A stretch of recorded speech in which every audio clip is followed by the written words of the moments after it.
All right, thanks so much for that. Let's switch gears here. And Kenyan activist Boniface Mwangi's wife, Njeri Mwangi, has pleaded with the Kenyan and Tanzanian governments to release her husband and bring him back home, saying both governments are not giving any information about his whereabouts. As Emmanuel Tona reports, Tanzanian authorities say they have released the activist. In the meantime, Tanzanian authorities have shut down the X platform in the country hours after the Tanzanian police X account was hacked. Take a listen. She made a desperate attempt by visiting the Tanzanian High Commission in Nairobi Wednesday. Boniface Mwangi, loving comrade. As she sought answers about the whereabouts of her husband, activist Boniface Mwangi, whose fate still remains unknown after he was arrested and detained by the Tanzanian authorities. Her effort failing to yield much. But in terms of providing any information, they just sound as blank as we all are.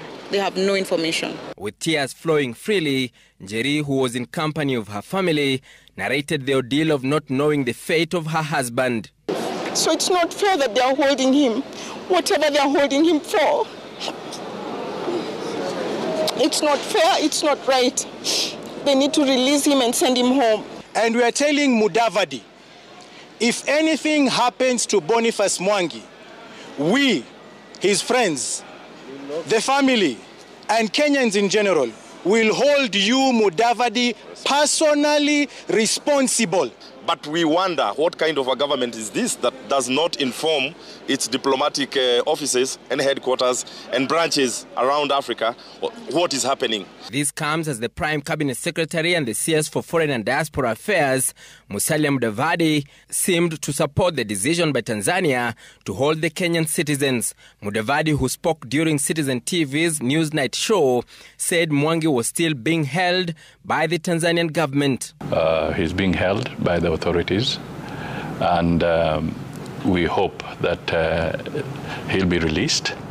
Our embassy is in touch with him as well.